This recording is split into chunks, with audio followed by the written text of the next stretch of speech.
L'ONU en action, un programme de la télévision des Nations Unies. La tension se fait sentir. C'est une question de vie et de mort dans la maternité de l'hôpital de Murtala Mohammed au Nigeria. C'est l'un des centres de maternité les plus actifs de toute l'Afrique occidentale, avec une moyenne de 30 accouchements par jour. Mais ça se passe horriblement mal pendant l'un de ces accouchements. Et la vie de Sakina Mohammed en dépend. La sage-femme, Aïcha Boukar, fait tout ce qu'elle peut pour l'aider. J'ai essayé de lui expliquer qu'elle devrait faire pression car elle va avoir plusieurs enfants. Nous avons vu qu'elle est très faible et nous lui avons donné une intraveineuse de 5% de dextrose. Sakina accouche de la première jumelle qui est en bonne santé. Mais il y a des complications avec le second enfant qui est coincé et ne peut sortir. Le docteur Bello Diko dirige le département d'obstétrique et de gynécologie de cet hôpital. Il craint que Sakina ne fasse une hémorragie, une des causes principales de mortalité maternelle d'après un rapport récent du FNUAP, le Fonds des Nations Unies pour la population. À cause des complications multiples, le second accouchement ne devait pas durer plus de 5 à 10 minutes. Le travail douloureux de Sakina dure près d'1 heure jusqu'à la naissance du deuxième bébé.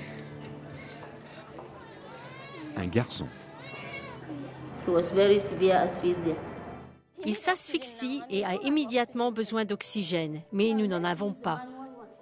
Je ne veux pas que le bébé meure. Je ne veux pas qu'elle perde ce bébé. Mais pendant qu'ils essaient de stabiliser le bébé, l'état de Sakina s'aggrave soudainement. Une hémorragie commence et elle a besoin de sang. Il faut lui faire une transfusion sanguine. C'est un vrai défi que de trouver du sang au Nigeria, comme l'explique Farida Babel, la sage-femme en chef de l'hôpital. On a rassemblé des gens pour venir donner du sang à l'hôpital. Mais avec la présence du virus du sida, nous avons dû arrêter. Le temps s'écoule et le mari de Sakina part vite chercher du sang. Tout ceci prend du temps et retarde tout. Et c'est ce qui tue les femmes. C'est la cause principale de nos décès maternels.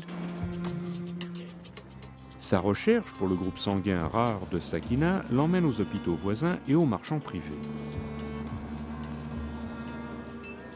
Un demi-litre de sang coûte près de 70 $ américains, alors que le Nigérien moyen n'en gagne que 90 par mois. Ça fait vraiment de la peine de voir mourir une patiente pour quelque chose qui pouvait être évité. Et pour moi, l'hémorragie peut être évitée.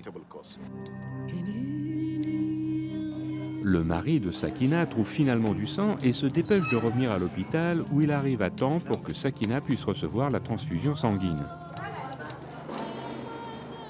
Le docteur Diko continue d'être frustré par le manque de matériel médical dont il a besoin dans cette maternité. Il a réussi à faire pression sur les fonctionnaires de la santé pour avoir sa propre banque du sang, ce qui devrait réduire le temps d'attente de 75%.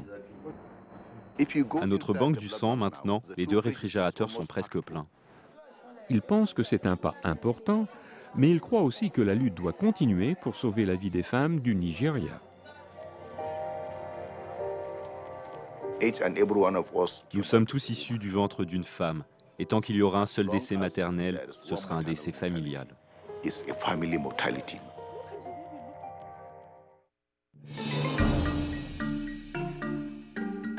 Ce reportage a été préparé par Andy Guito pour les Nations Unies.